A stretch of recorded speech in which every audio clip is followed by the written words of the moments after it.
Hello friends, it's Daryl, and I just finished fixing up a couple of old Honda lawnmowers I've had sitting behind the house for a while. And I've had these over 20 years. One of them has been 25 years, I think. These old Hrm215 and Hrm216 lawnmowers, I feel are the best lawnmowers that were ever made for the home residential use.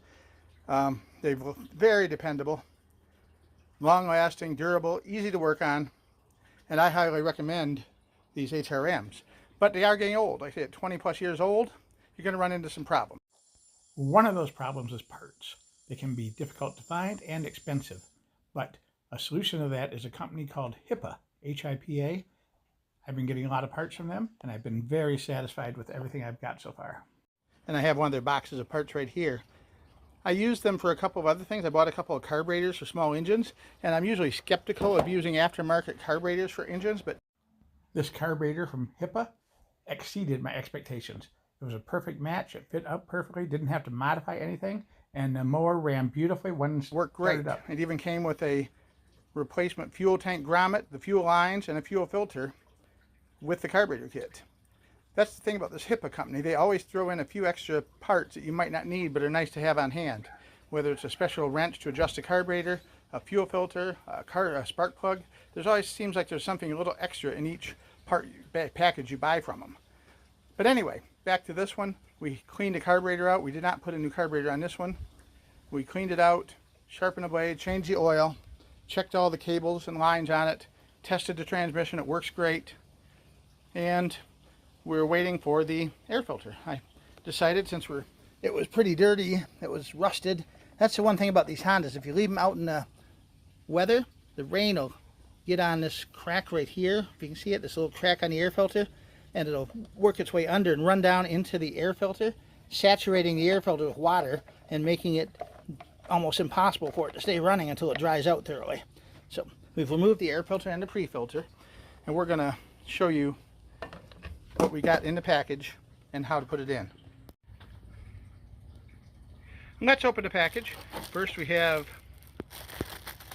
they come in a set. I bought a pair of them, 2 sets, and the set includes the foam pre-filter and the filter itself, and this was $12.28 for 2 of them, and it's great for me because I have 2 different mowers that use these filters, and actually I have 2 different mowers that need the filters right now.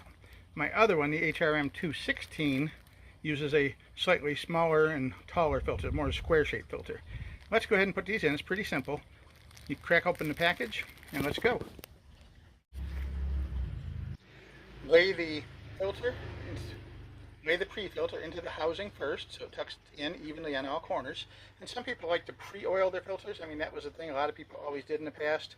I never really cared for it. I don't live in a real dusty area, so I don't do it. But if you live in a dusty area, you're going to want to drop a couple drops of oil, any kind of motor oil or any kind of oil really will work, and then squeeze it really hard with a rag to spread the oil out evenly. You don't want too much, though. You don't want so much that it's blocking the airflow through the pre-filter. Just a tiny little bit. I would say like 3 to 4 small actual drops, and then squeeze it repeatedly to spread it around, and then drop the filter in.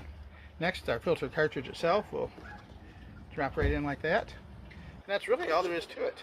You pick it up, clip it into place, swing it in, and tighten up the nut. The other thing I did on this was to replace the handle bolt and nut right here on this side. It had broken and was unable to be loosened, and you need to loosen the handle bolt if you ever want to fold the handle up, or if you want to adjust the height of the handle. I moved 3 different pin locations you can set the pin on a tubular bar into, and it adjusts how high to your waist the handle is while you're using it. These are the Arnold brand handle bolts. You get a 2-pack of them, and they come with 2 of these handles.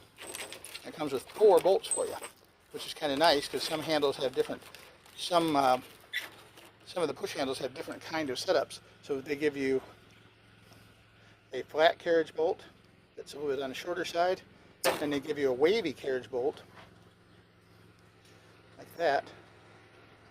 That's a little bit longer. So and this package of 2 handle bolts was $4.38, and there'll be a link to that in the description of the video. Now I'm going to put a link to all these parts that are available from my friends at Hippa, and you can get your lawnmower up and running in great shape and not spend a ton of money on parts, you know, because these guys will give you a great deal, and the quality parts is excellent. I stand behind that, and I've used these parts, I bought these parts, and I can say that they are very good quality parts.